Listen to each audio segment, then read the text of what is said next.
Hi, I'm Rob Bowron, and welcome back to Sharp College Football's previews of the 2023 season. We're rolling through. We've got 5 done. We're sort of creeping towards July, so we didn't start this till quite recently. If this is your first time tuning in, we're going to run through previewing the Florida State Seminoles from an advanced stats perspective. Most of the advanced stats you're going to see are from Bowron, which is built on the same data that is provided to the College Football Playoff Committee. I'm Rob Bowron. I'm the econometrician chicken behind Bowron. It's an advanced stats model that runs on that data, run it up on a server on Google Cloud, and then kick out the results on sharpcollegefootball.com. We will cover here tonight, or whenever you're watching this, which could be at any time. We'll cover most of the stats are going to come from Bowron. There are going to be a couple advanced-ish stats that are not in Bowron that I'll cover, and I'll talk about them and why we use them, and why they're. The question isn't. People often get caught up in question of whether a stat is perfect, and that's not a good question. The question, of course, is whether a stat is useful, and these stats are often useful. So yeah, I think we've got. The teams we've talked about so far, Ohio State came in at number 4, and they were really the first team, I think, that I think you could really argue they have a lower floor than Georgia or LSU or Michigan, but they probably have a higher ceiling than those teams right now. And the reason, the reason I say that is I'm not sold. We've seen the movie of what Mike Bobo is offensively, as the offensive coordinator. I expect Georgia to come back to earth a little bit offensively. LSU is not ever, Brian Kelly's never going to put up some world beating offense. and neither is Jim Harbaugh. Ryan Day has, come close in the past, and has done it once before in 2019. He came close again in 2021. They fell off a little bit last season, but in steps Florida State, and they were pretty good. Mike Norvell is your head coach there. He's also the offensive play caller. They were pretty good offensively last season. I'm interested because I think Norvell, he runs his own system. He's an interesting offensive guy. His offenses at Memphis punched way above their weight in recruiting. I don't think we've seen the limit of what Norvell can do. Right. We've never seen Norvell. He's not Sarkisian. He's not Day. He's not Lincoln Riley.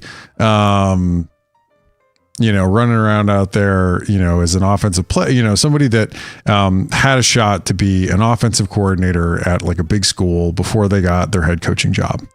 So that we don't know necessarily what Norvell's offense is going to look like when he's really got access to the kind of top talent that the kind of talent he can assemble at Florida State. So, I would say Norvell, I think there's less upside offensively than you would talk about with like Sarkisian or Day potentially offensively. I think they've definitely, put the numbers up. I think you can talk about that maybe even with USC on offense. The defense is an enormous question. But this Florida State team, I think, they have an opportunity, I think, to really be in the national title conversation this season, to absolutely be in the conversation for a playoff race. And the reasons why will be obvious when we get into the numbers. So let's do that. So Florida State, we got them projected at 5 coming into this season.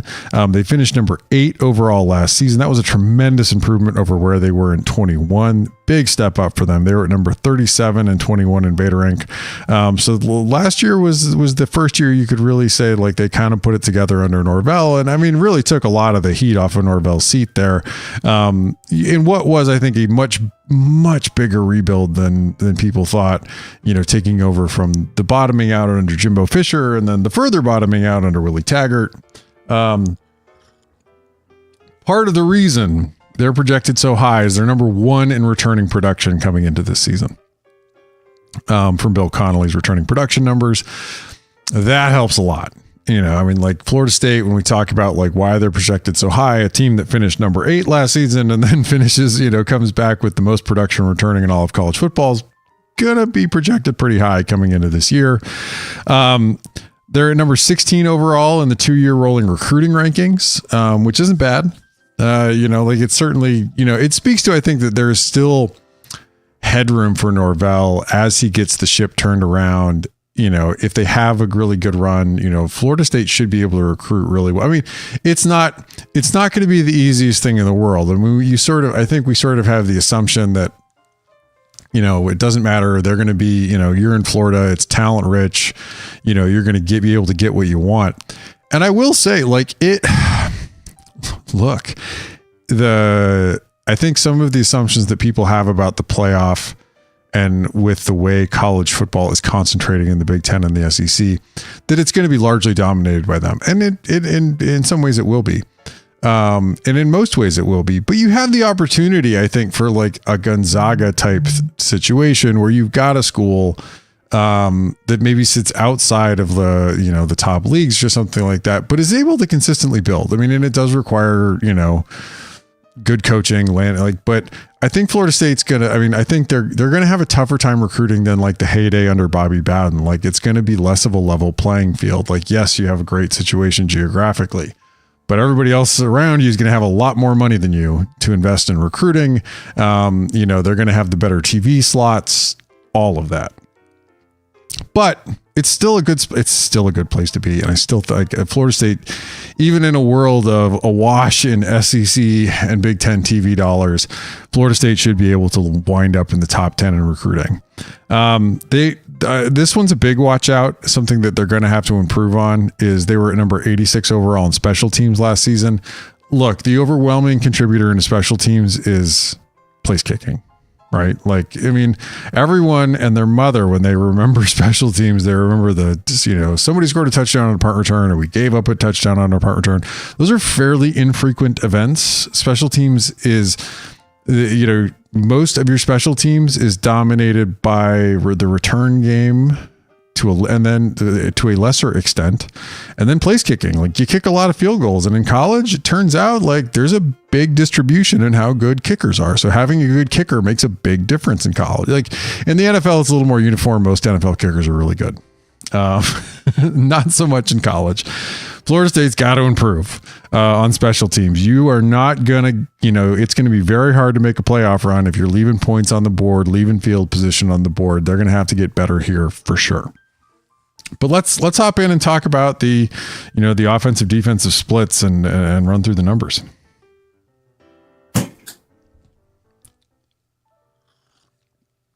So they finished number 5 overall on offense last season. Mike Norvell, of course, is your play caller as well.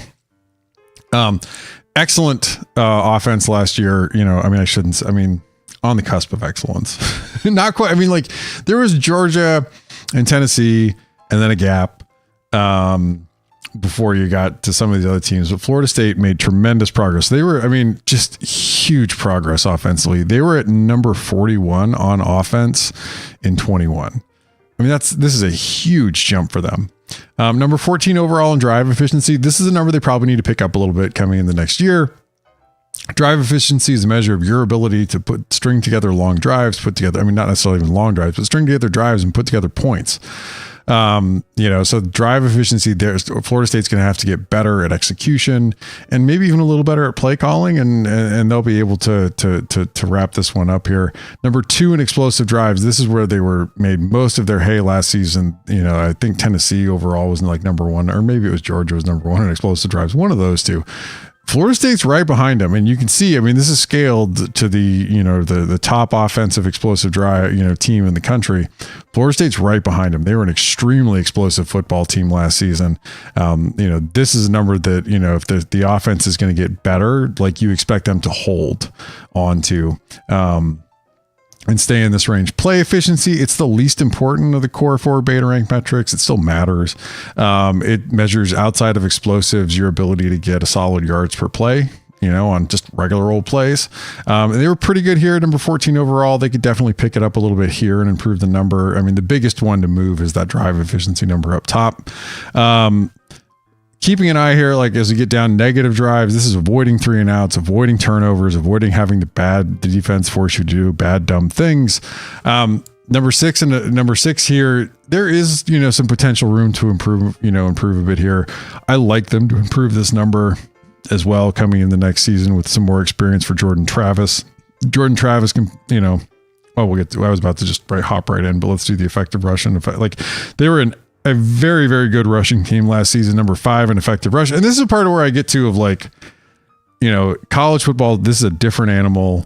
The passing game rules the pros for sure. I mean, we shouldn't quite say that. I mean, there's some really interesting effective rushing offenses in pro football these days as well. The Niners and the Ravens come to mind. That said, in college football, you can still put together a top offense. Ohio State did it in 2019, running the football really well. Michigan had a pretty good offense last season, also really run heavy. Florida State was much more of a rushing team last season. Jordan Travis added 416 on the ground himself. Their effective pass number might need to improve a little bit, sitting at number 11 overall. Yes, there's still room to improve on the run game, but I think throwing the football is perhaps where they're going to need to pick it up a little bit. And Travis, with as well as they, with as well as they run the football, and what he can add on the ground himself, like they should be able to add something, and key off of that to improve the passing game. Travis completed 64% of his passes. That's good. I mean, I sort of think the new Mendoza line, if you will, or the new, sort of like where you'd like to see more quarterbacks aiming at or be around in modern college football is around 65% completion percentage. So hitting around 64% is good. He averaged 9.1 per attempt. So it wasn't as if he's just throwing short stuff all the time. He did get the ball down the field, which again, like if you're able to run the football as well as they are, you should be able to, find some seams, and get the ball down the field a little bit. He returns, of course, and that's a big reason to be high on the Seminoles. They had 2.8 line yards, according to Football Outsiders. This is a little bit inexact. It's an advanced-ish metric, but I think it's a useful way to try to attribute or break out some of what we should count in the rushing game to the offensive line and some to the running backs. But that graded out at number 38 overall. So there's certainly room to improve on the offensive line. They bring a lot back there. They had a 5.1% sack rate. And that ranked over 44 overall. That's a bit of a quarterback stat. Travis has a tendency to hold on to the ball a little bit. Some of that's getting the ball down the field. Some of that is he needs to get the ball out a little faster, or just make the decision to run because he's excellent at that. They're number 13 in returning production on the offensive side of the ball. 80% of their production comes back. That's a really good sign coming into next year. Offensive returning production is more correlated with the next year's, or you might say that year's offensive numbers than it is, or returning production is on the defensive side of the ball. Again, Norvell should have his best offense he's had at Florida State coming into this next season. Flipping it over to the defense, look, I grade Power 5 teams. I mean, I guess we'll have to expand that because now there's more teams in the Big 12 now.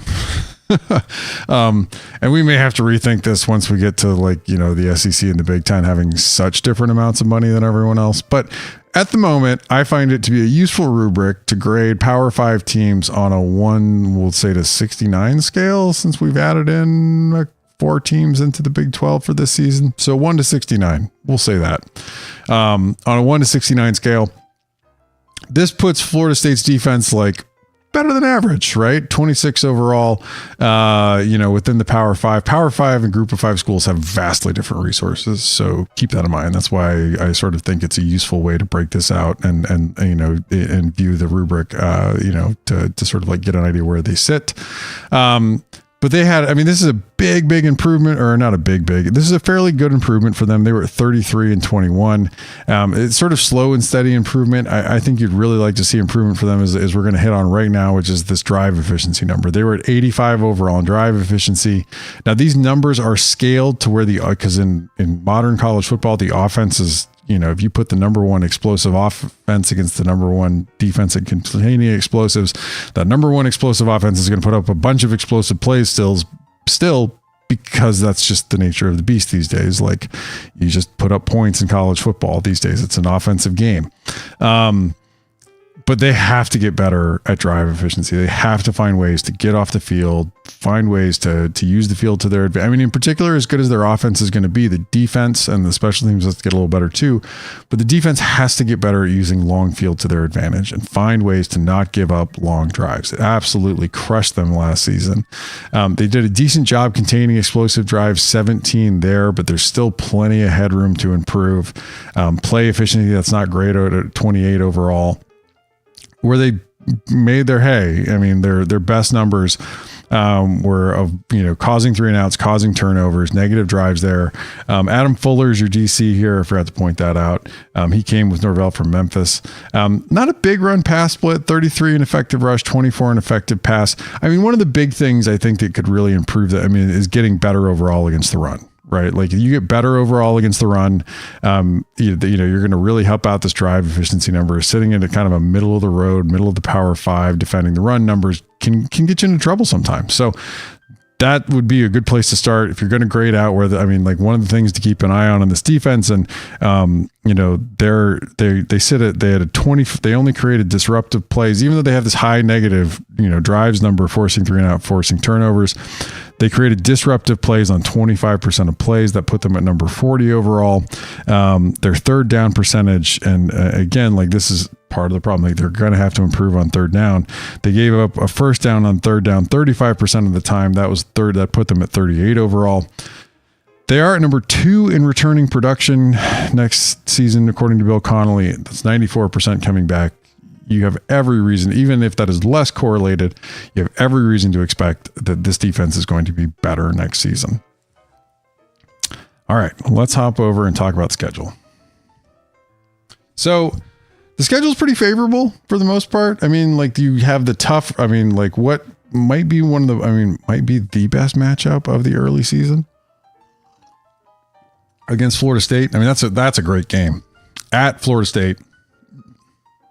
That is something to look forward to. Even with this game at home, LSU is a slight favorite here. This game, by the time we get to it, could be as close as a toss up. I do agree, LSU should be a slight favorite here. They were the better, over the entire season, slightly better team last year than Florida State was. But as we saw last year, should be a tight game between these two.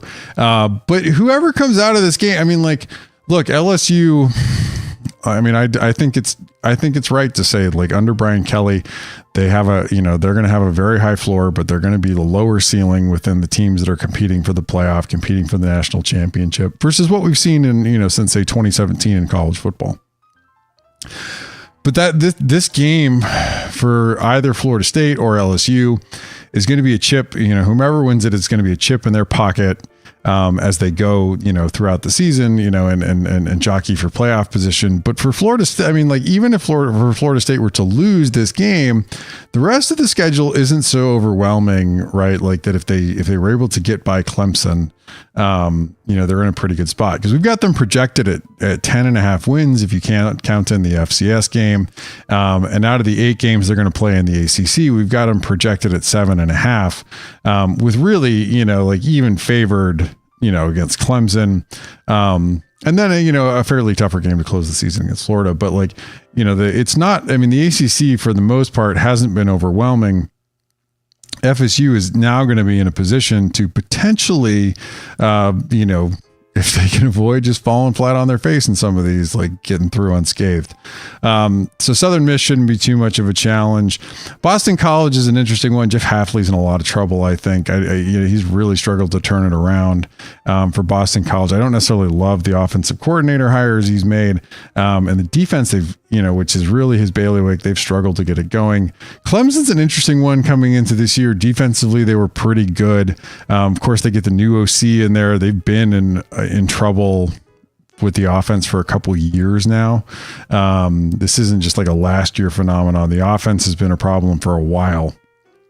Some of it is maybe development. Some of it is scheme. Getting Garrett Riley in there, I think, is a good pickup from them from TCU. Should modernize some of what they're doing. Clemson, I think, has some upside versus where we have them at 11, and I think that makes this probably a bit of a tighter showdown. This one could be as much of a toss-up, and that's really, I mean, look, if you're Florida State, you've got like what we would probably call 2 toss-up games then on the schedule, one versus LSU, one versus Clemson. You're really hoping to, like, only drop one of those games and you're probably fine, right? Like, still in conversation for the playoff. It's tougher though. Like if Clemson were to go undefeated or Clemson beats you out for getting into the ACC championship game, you might be in a little bit of trouble then, because I think it would be harder for the ACC to potentially get two teams in. That said, I still think Florida State should be a slight favorite against Clemson here. Maybe not as much as 7 points by the time we get to the game. Virginia Tech's still largely in rebuilding mode. I think Brent Pry is going to get the defense going. The offense is a little bit more of an open question, but I mean, I think they'll beat where they sit in 84 in this projection, but I don't expect them to suddenly be like a top 25 team. This game may be closer, say, to like where we have the next game with Syracuse, around 21 points rather than 34 by the time it rolls around. Syracuse, that's an interesting one. The offensive coordinator, I forget. But they have Rocky Long coming in. A defensive coordinator, that's a good one. Jason Beck's your new offensive coordinator. It's an interesting hire. Should give them, much more of an interesting pro spread, not pro spread, but college style, spread to run. I'm a little bullish. At least with Rocky Long in there, Syracuse kind of snuck out there, got Rocky Long to leave the West. And come out and coach in Syracuse, New York, of all places. But really one of the better defensive coordinator hires of the offseason. This game could be a little tighter. Syracuse could potentially beat where we have them projected. I would still expect this to be 2 touchdowns to 17 points by the time we get to it. Duke was just phenomenal last season. Relative to where they were one of the, Mike Elko took over one of the worst Power 5 programs in college football history in Duke, as bad as they were in the last season. And some of that may be like, the prior coaching staff had just lost their touch and they'd sort of lost the players. But, the quick turnaround, Kevin Johns in particular did a tremendous job turning around the offense. Elko's specialty is defense. So if they can keep the offense going-ish in the range that they were at and show the improvement that I think they can, because Elko's a tremendous defensive coordinator. Look, I think Florida State, I think Duke has a chance to continue to be an interesting team. I don't expect them, maybe they fall off a little bit from where we have them projected at 29. I don't expect them to fall back into disaster territory. This could be anywhere, I think, from like 10 points to where we have it at 17 here. Wake, you lose the quarterback, of course. The staff is still largely intact, and there's a lot to like there with the staff. With Warren Ruggiero as your offensive coordinator, Brad Lambert, the DC that they brought in from Purdue. The defense did not take a tremendous step forward last season. That's probably their biggest problem. Losing Sam Hartman doesn't help. But I will say, I think that, Hartman should, they should still have a fairly proficient offense and be able to get things going. They were decent offensively last year. They weren't as good as they had been. They definitely had some injuries, and it wasn't their best year. Pitt, of course, what you're always going to get with Pat Narduzzi. You should get, like, the defense. I think they need the defense to really bounce back. The 1 year they had sort of like the great offense. They mostly put up those numbers against really, really bad ACC defenses. That offense was a bit of a counting stats mirage, which unsurprisingly they came all the way back to earth and counting stats the next season. and of course, Mark Whipple did not exactly perform miracles at Nebraska once he was the OC there. I expect Pitt to improve off of where we have them at 57. I still think that, with Randy Bates and Narduzzi there, I think defensively Pitt should be solid. I think they have a chance to improve. Miami, this is an interesting one, I think. I liked the hire that Mario Cristobal made last season with getting Kevin Steele. Like I think if you can, and Cristobal knew what he was getting, with Steele, and was under no illusions. You always got to keep an eye on him. Talking to boosters, but he's a really good defensive coordinator. I mean, he got the job at Alabama as the DC. And I thought that was a really good hire. I was a little more skeptical on the Gaddis hire. I didn't love it. I didn't think I thought Gaddis has a ceiling. I think Harbaugh likely has a ceiling at Michigan. I mean, just as his ability to hire really good offensive coordinators. I think he can hire a really good one. He doesn't strike me as a guy that's going to put together a great offense anytime. Shannon Dawson, in comes Shannon Dawson, in comes Lance Guidry. It's going to be a bit of a different animal. I think in year 2, though, Cristobal has some really good staff. His staff outside of the coordinators continues to be really strong. They emphasize recruit and develop well along both lines. And that should pay off. I think Miami has a shot to really beat where we have them projected at 66. It's not great, but I think in year 2, they have a chance to be a lot better. Even though losing a defensive coordinator of Steele's caliber is not going to help. But this game, if it's closer, it's going to be closer to 21 points. Miami could beat this by a lot if it really comes together for them. But I still think Florida State's probably 2 touchdowns better than them, even if Miami gets into the range of being, a top 20 team. Then you get to the last one, Florida. Florida's got under Billy Napier, they were pretty good last season. They weren't necessarily, they weren't great under Billy Napier's first year, but that's not a bad, it's his first year. It's not a bad place to be. They've got a new defensive coordinator in there, Austin Armstrong, and they are going to have to figure out the defense a little bit. Florida State should be better than Florida, avoid, 2 or 3 turnovers, and you should be in a good place here. You can say that about a lot of the schedules, but Florida State, as you go through most of these games, unless they finish -3 on turnovers, they should be largely fine. And on some of these games, Boston College, say, or even Virginia Tech, they might even be able to finish -3 in turnovers and roll out of there with a win. Florida's a game you probably can't. Clemson's a game you definitely can't. LSU's a game you definitely can't. But for the most part, the rest of the schedule shapes up well, and these games aren't stacked. They don't have hard games back to back to back to back. So hopefully, I think the challenge for, Norvell is in some ways might be keep making sure that kids keep focused. And then I can't remember which podcast says it, but you got to win your clunkers, but it's true. It might be split zone duo. You got to win your clunkers. You got to be able to win when you have a bad night. Florida State's set up here. Some of it is you have to be good enough to win. It helps sometimes if your competition's not good enough to beat you and exploit it when you have a really bad night. And the ACC hasn't been there in large part. And I do say this, Miami, should be on a better trajectory under Cristobal. I expect us to see that to improve. I do expect Pitt to improve as well. And there's some sneaky ones in there. I think Syracuse will be better with Rocky Long at DC as well. Anyway. Nope. But that's the Seminoles. This is, oddly enough, my great grandmother went to Florida State back when it was the Florida State College for Women. There's a brief history of my family in the Florida citrus land boom, and then that did not work out. If you know that how booms usually go, and they were not the ones that sold at the top of the boom. Let's put it that way. Anyway.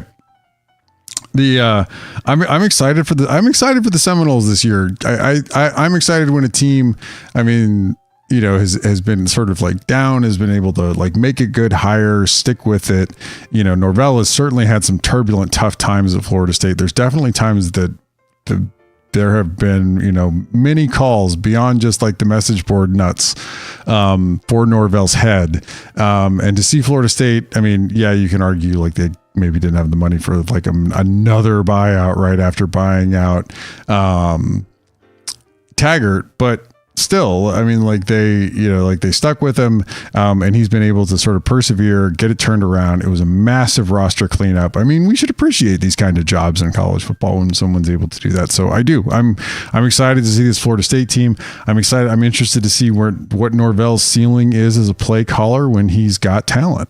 Because like when we've seen him before at Arizona State, and at Memphis, like Arizona State has pretty good talent. They don't have. I mean, they're not a recruiting juggernaut, and they're certainly not in like Florida State's league in recruiting. And Memphis, like getting to see Norvell and what his ceiling may be, I think is really interesting, this season in particular. But as we called out, like some things to keep an eye on early in the year.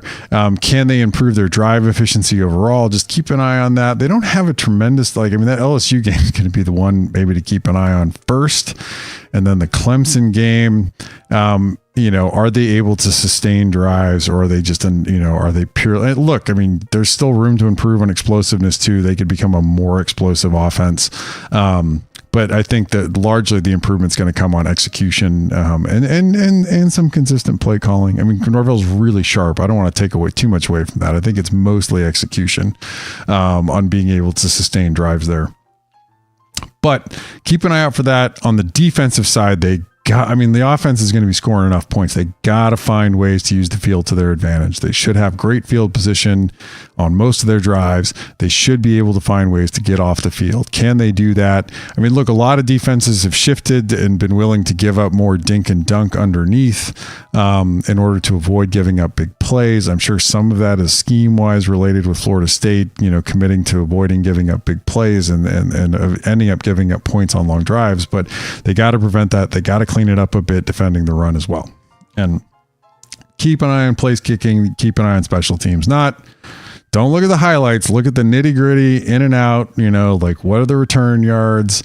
What, are we making, how's our place kicking going? That's the real special teams, my friends. not the highlights that end up on SportsCenter. All right. Thank you so much for tuning in. Let's run through So this is, I'm Rob Bowron. I'm the econometrician chicken behind BetaRank. You can find all the stats you saw and a lot more at sharpcollegefootball.com. You can find me at BetaRank FB and at Sharp College Football. We have a Pac-12 podcast we're going to be restarting at some point at 12 Pack Radio. You can find all the back episodes of that at sharpcollegefootball.com/12 Pack Radio. We'll be back. It's a little indeterminate. It might be Saturday night. I can't commit. And it might not, but to do Texas at number 6, if it's not Saturday night, I will be traveling for business next week. And if it's not Saturday night, it'll probably be next Thursday night when I can do it. Anyway, thank you so much for tuning in, and we'll